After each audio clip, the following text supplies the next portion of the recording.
저는 경희대 한의대를 졸업해서 한국에서 2008년부터 2018년까지 진료를 하고 저희 병원에서 진료를 하고 그 다음에 이제 뜻한 바가 있어서 여기 베트남에 진출하게 된 광남우이라고 합니다. 보약을 먹으면 살이 찌는 게 아니라 어떤 약을 드셔도 살은 찔 수 있어요. 근데 한약이 우리 이제 이런 정도의 수준의 칼로리라고 보시면 돼요. 고사리 삶은 물, 시금치 삶은 물, 콩나물 삶은 물, 이 정도의 정도를 가지고 살이 찔린다는 것 자체는 사실은 뭐 어마어마한 거겠죠. 그러면 사실 기아가 없어졌을 거예요. 그렇게는 될 수는 없고요. 환자분들의 컨디션이 좋아지면요, 우리 몸 컨디션이 좋아지면 입맛은 또 좋아지거든요. 100%는 아니지만 좋아진 케이스들이 많아요. 반대로 우리 몸이 안 좋아지면 안 좋아질수록 입맛은 떨어지거든요. 그것도 100%는 아닙니다. 건강하지 않아도 굉장히 입맛이 좋으신 분들도 계세요. 근데 그런 것처럼 몸이 건강해지면서 입맛이 좋아져서 식사를 많이 하시는 것 뿐이지 약을 드셔서는 찌지는 않고요. 또 한 가지는 뭐냐면 저희가 이제 보고받은 사례들이 종종 있는데 한국에서도 정말 요새는 정말 가끔 그런 사례들이 있고, 약에다가 물론 그러면 안 되지만 한약에다가 동물성 스테로이드를 좀 섞어서 쓰시는 분들이 있었어요. 근데 동물성 스테로이드의 부작용 중 하나가 체중 증가가 있습니다. 그래서 그런 케이스들이 보고된 케이스는 있는데요. 뭐 그 외적으로 저희가 인위적으로 살을 찌우거나 살을 빼게 하는 것 자체는 굉장히 어렵습니다.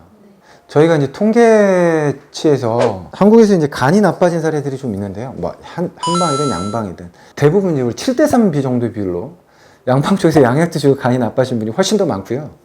그 3 중에서 역시 또 7대3의 비율로 한의원에서 치료를 받으신 케이스보다는 뭐가 몸에 좋다라고 해서 본인이 구매를 하셔가지고 질 좋지도 않은 약재들을 시장에서 구매를 하셔서 그거를 농도를 또 맞추지를 못하시니까 과농도로 복용을 하세요.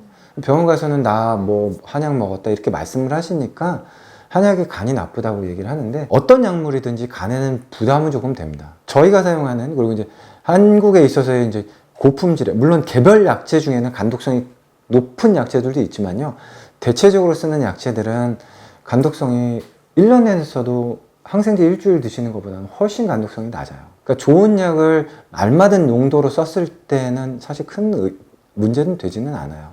정상적인 약재라면 그렇게 걱정은 안 하셔도 돼요. 굉장히 안전합니다.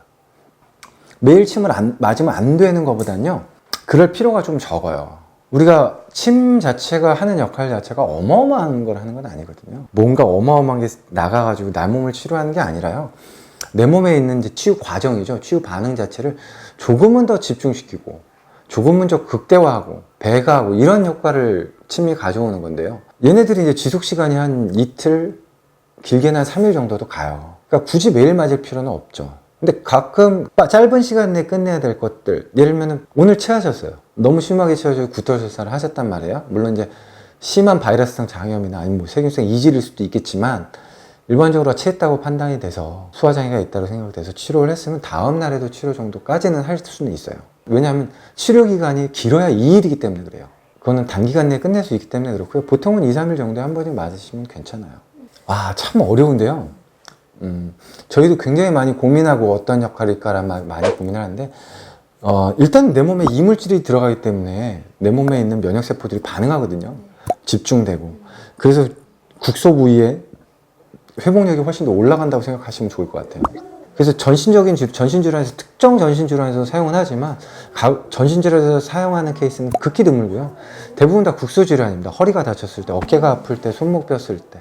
감기를 포함한 우리 대부분의 내과 질환, 바이러스성 기관지염이나 특히 이제 면역계통 질환, 우리가 만성비염, 만성천식, 알러지성 천식 이런 형태에 있어서 면역력을 개선시키는 데 있어서는 정말 탁월하고요. 또 한 가지 우리 근골격계 문제들, 네, 이제 근육과 뼈, 관절 이런 쪽이죠. 이제 골절만 아니라면 대부분 뭐 인대나 힘줄 문제들, 손상, 디스크나 척추관 협착 이런 형태의 질환들도 한의원에서 굉장히 잘 다뤄지고요.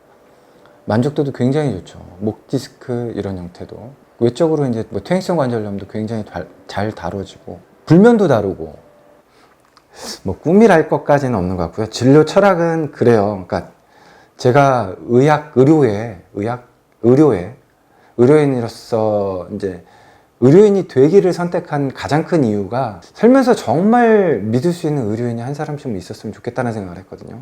그래서 제 진료 철학은 이제 그런 사람이 되고자 함이에요. 그러니까 제 환자들한테 저 사람은, 그 친구는 정말 믿을 수 있는 사람이었구나 라는 정도면은 저는 족하다고 생각해요.